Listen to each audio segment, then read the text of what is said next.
to and continuing the discussion of where does this currently leave Taiwan. Now, before the landing of Nancy Pelosi yesterday, we saw warships being flouted by China. There was flexing of muscles saying this is against the one China policy. So do you agree with Ambassador that as of now this will only be restricted to mind games and optics, and a real invasion or a war is very unlikely?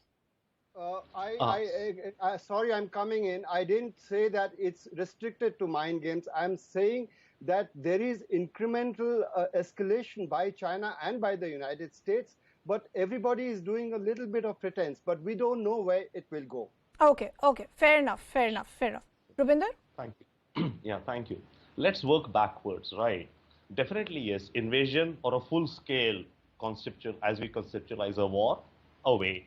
But yes, temperatures have risen and, the boiling point has gone up. In a way, I'm reminded of something, as children, all of us study chemistry and we have reactions of one chemical and another, and then we add a catalyst sometime to speeden up the reaction, right?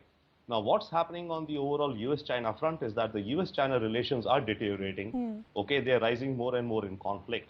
What Pelosi's visit has done, it's in a way added a catalyst that whenever an invasion or whenever a physical conflict were to happen in the future, that timeline has been shifted closer, I would say. That's one. Secondly, it's ironic in a way, if you look the discussions and you were reading statements from various world leaders or whatever coming, the idea of a one China policy seems to be getting more, established.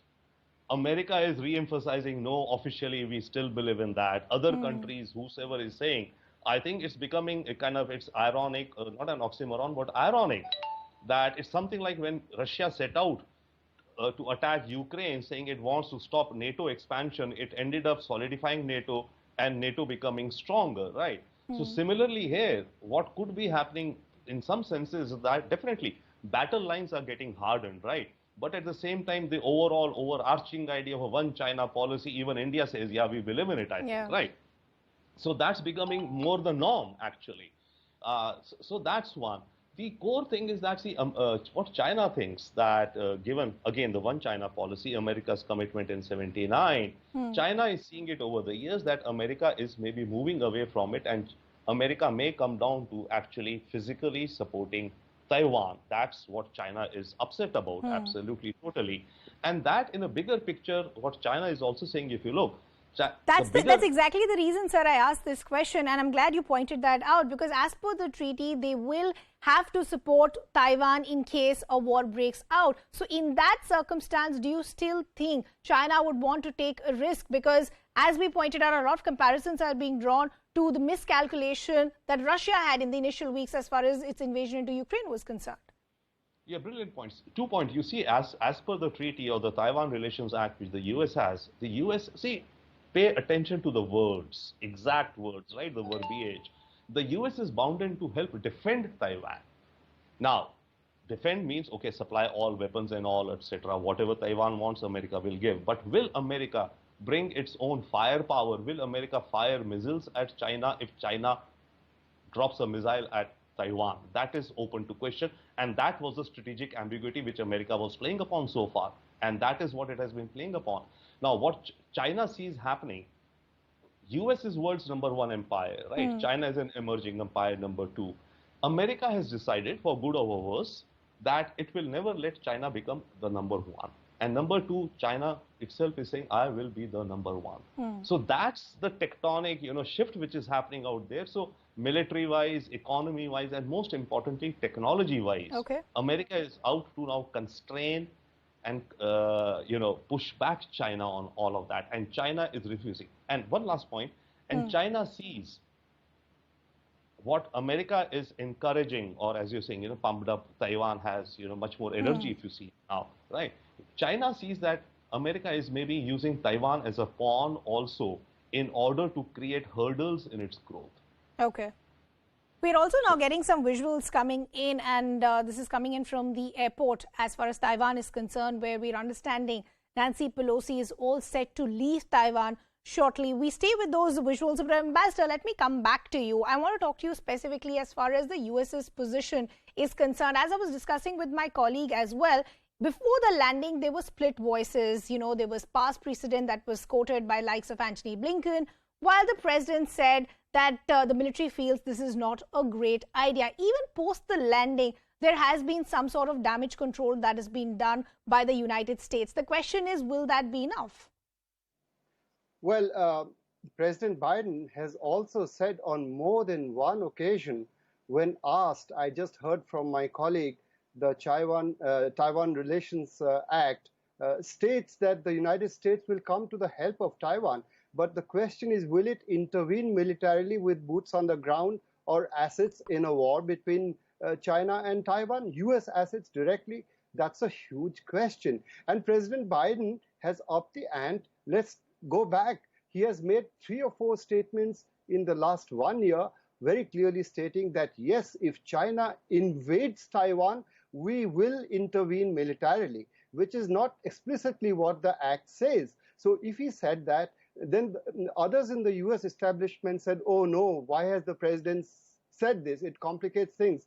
And the Department of State immediately had a rejoinder by way of a clarification that we stand by the one China policy. But one China policy is different from coming to the aid of Taiwan in one sense.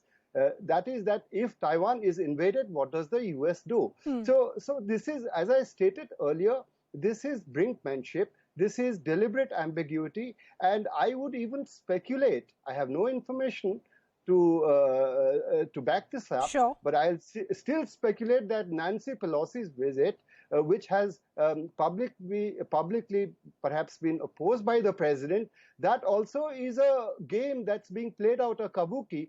There is an internal understanding. Look, you will go there. I will say it's not a good idea. The military will say we have doubts, but go there. Let's see what the Chinese do. Are they going to blink first? Now, China seems to have blinked so far, as I stated, for 2 reasons. One is that they have, of course, rattled the saber, come closer to Taiwan. Okay. And they have had economic sanctions. What does it indicate?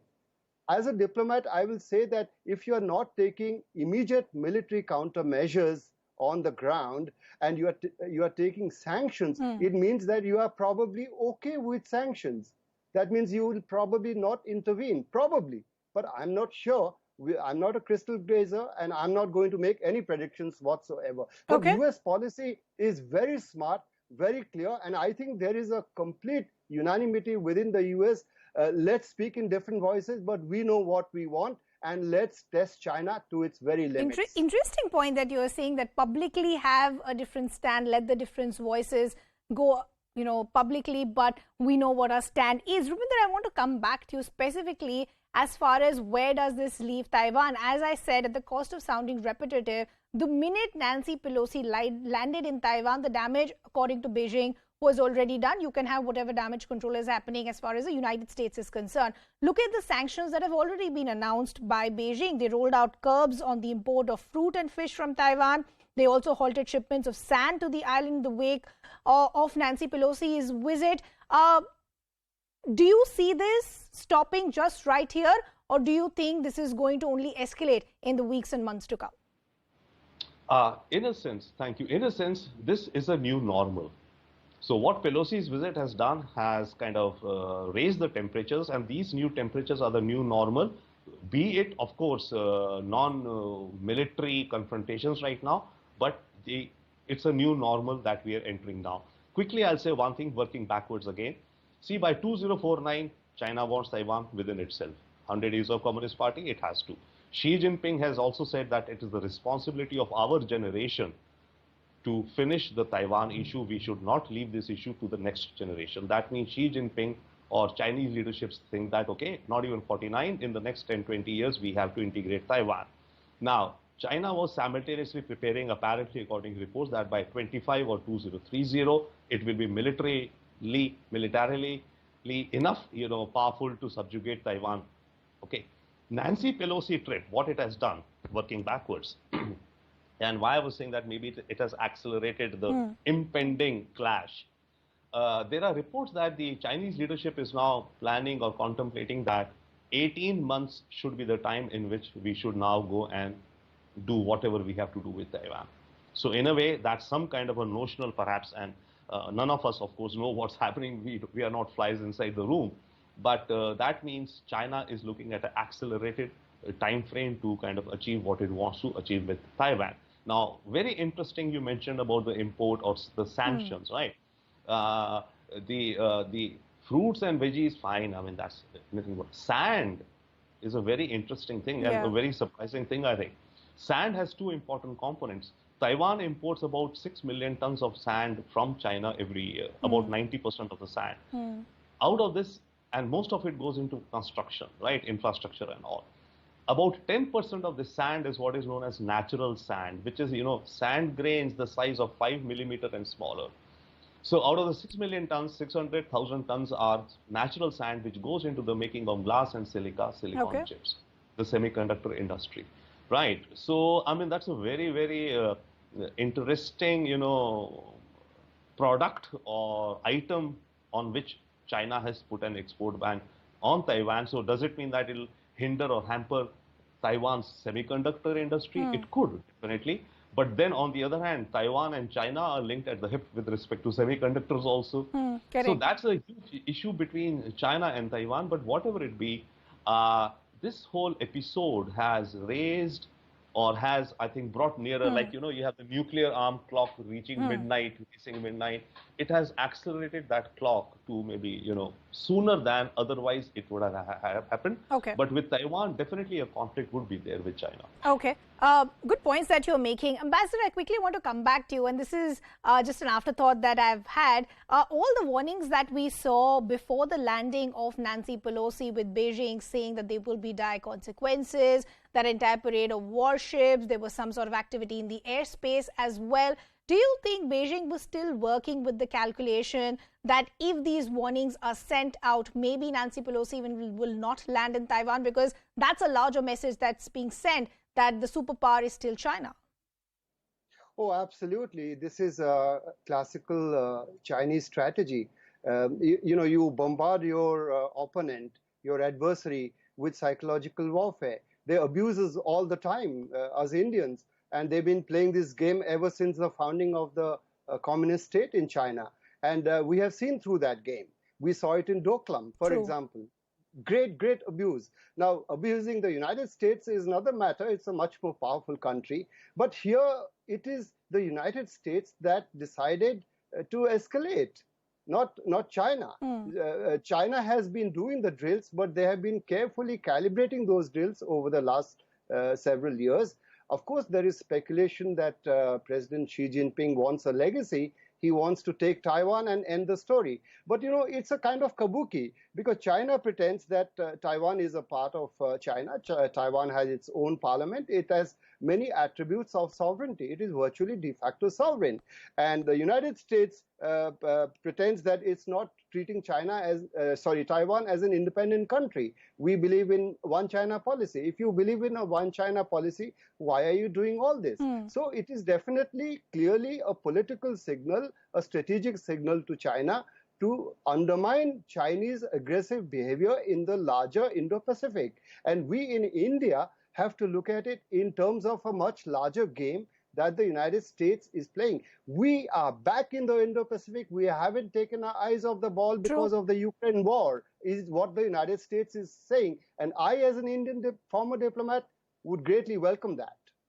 Sir, I'll come back to you on the larger issue of the impact on the Indo-Pacific and for other countries involved. But Rubinder, I quickly want to understand another aspect from you, going back to the position that we've seen of the United States so far. Look at the comments that we've heard post the landing of Nancy Pelosi, where the United States has said that don't read too much into it. This is essentially a visit to celebrate the essence of democracy. And also look at the demarcation that they're making. They're saying that this visit is from a House leader, not the Biden government. Is this damage control going to be enough to ensure that China doesn't go in terms of a long-term plan or attack, either militarily or otherwise?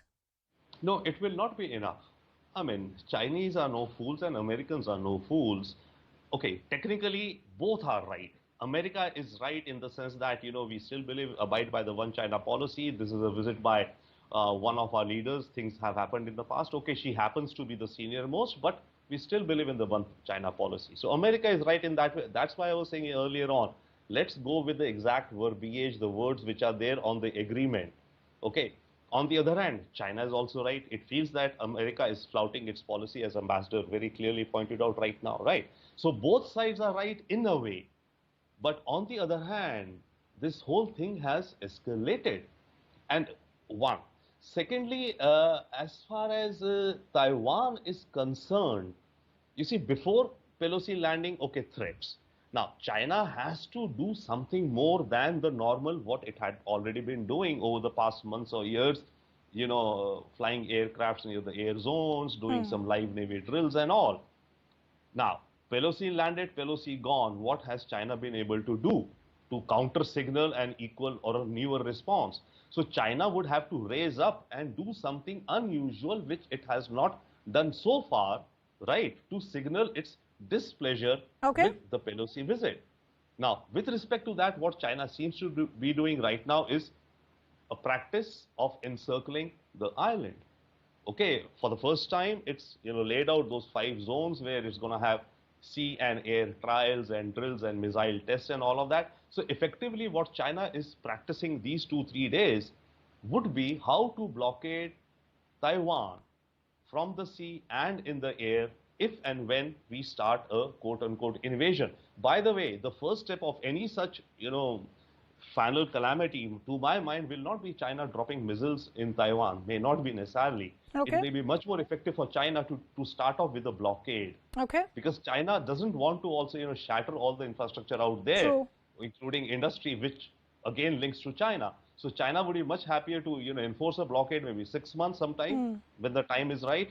Just, break the backbone and break the spirit of Taiwanese and starve them to death or whatever through the blockade, and then bring them into China. That may not be possible, of course, but that would be the ideal for China. So China is now practicing that right now, by setting out its warships and air and missile systems all around the island of Taiwan. So that's the big thing, which it had never done before. Okay, it has flown aircrafts into the zones or, fired missiles, but this thing, this encircling, it has never done before. So this, to the Chinese mind, is not only a signaling, it's actually prepping. You're preparing your army and military to interoperate. And if in real tomorrow we need to really encircle Taiwan, how will we do it? All our communication protocols and missiles and radars and defense and all. This is interesting because, a couple of days before the Nancy Pelosi's visit and before we even had a confirmation that she, in fact, will be landing in Taiwan, the mouthpiece in China had put out an article where the headline said preparing for war. And at that time, many had questioned war against whom. But Ambassador Mishra, I want to bring you back in the conversation. We've just seen a tweet that has come in from Nancy Pelosi, and this is just minutes before she's all set to officially depart from Taiwan. This is what it says. It says, our delegation had the great privilege of meeting with the Vice President of the Legislative. We reiterated our ironclad support for Taiwan's democracy, including on matters of security and stability, economic growth and governance. How do you read the message that is being sent out by the end of this visit? Well, it's a very clear message. There is no word called independence. She's using every other word. And earlier she used, quote unquote, freedom with security. Freedom doesn't mean necessarily independence. So she has achieved her objectives, which was symbolic. I will go there. The Chinese will blink. I'll go back. The crisis will therefore slowly dissipate because the Chinese have not taken military action. In fact, Nancy Pelosi, using humor, said something else. She said, look, 4 senators came earlier. There was no Chinese fuss about that because they're men and I am a woman. So there is a bit of humor in that also. As I said, it's all kabuki. And yes, there is a case for China having a blockade of Taiwan, perhaps as a long-term, more successful strategy, because a war and its outcome would be very, very uncertain. You can never be sure about the outcome of any war anywhere. Okay. Ambassador, I also want to now understand from you, though this visit is now wrapping up minutes before we actually see Nancy Pelosi, get on that plane and depart Taiwan. As I said when I started the discussion, for Beijing, the damage is already done. Do you think because this was a short visit and there has been some sort of damage control that has been done, will we see the anger of Beijing ending here, or will this just be the beginning of something worse to come? Beijing's anger is circular. It's always going in circles. There is no beginning and no end. It's like the Indian conception of time. Kal is yesterday and kal is tomorrow. So the anger is a continuous thing. You know, there is a spectrum. Sometimes it goes up, sometimes it comes down, goes up, comes down, and that will very much continue. But as I said, the crisis, immediate crisis that is, not the long-term strategic crisis, is dissipating because she is leaving Taiwan. So it's over, the game over. The Chinese haven't sent their planes to take her out in the air. Ravinder, same question to you. Do you also agree with what Ambassador is saying, that the anger is circular, so it's difficult to assess whether the damage control that is being done by the United States at this point will help allay concerns of Beijing? Yeah, I mean, I would absolutely agree with Ambassador. Maybe I'll just add a twist to it, a physical twist in the way. It's a spiral. It's a circular, and it's a spiral. So it's a new normal, right, which is happening out there. And it's, to my mind, all it's doing is it's precipitating a climax sooner than would have been otherwise. There would be a climax sometime, right? The question is when. So this visit of Nancy Pelosi, I think, has kind of accelerated that impending, confrontation whenever that would happen. By the way, as to the rest of her trip, as you were just mentioning, going to Japan, let's just watch out when she goes to South Korea. Because South Korea also, she's going to say the same thing, and there our dear old friend dictator Kim is sitting, and he'll not be happy with her visit and her statements out there. So we could be looking out for something, something's coming out there also. But back to China, see, essentially, again, to my mind, in an overall sense, it's a matter of race to be the most dominating empire economy in the world. China looks at itself as the middle kingdom, not only in terms of multiple things, but as the middle kingdom between the heavens and the earth. Right, so the earth is here, the heavens are up there, between the two is China, and it controls and exercises its influence and thought on planet Earth. That's where China thinks its manifest destiny is. Now, that's why all their emphasis on, you see, the space and satellite, I mean, those are the frontiers of war, and that's where America is racing to deny China the leads in technology and R&D. The world of tomorrow, will it run on the Android system or will it run on the Apple system, right? The artificial intelligence standards, drones, what standards? Okay, satellites, communication. Satellite is uncharted. Nobody has any space. I mean, space, there are no rules and regulations. Who's going to set the rules and regulations of the space? China has created a space force. America has also created a space force other than air force, right? So that's where these two nations are racing away. And in this race, for America to garner more support in the global community is, of course, the idea of freedom and democracy. That's why America goes around and says democracy and freedom versus autocracy, the system of autocracy overall, and China represents one such autocracy. And that's why what Nancy Pelosi said when she landed in Taiwan. Okay. We'll really have to see how the the other leg of her visit really turns out. I'm going to slip into a very short break, requesting our guests to stay on with us. We'll continue this conversation on the other side.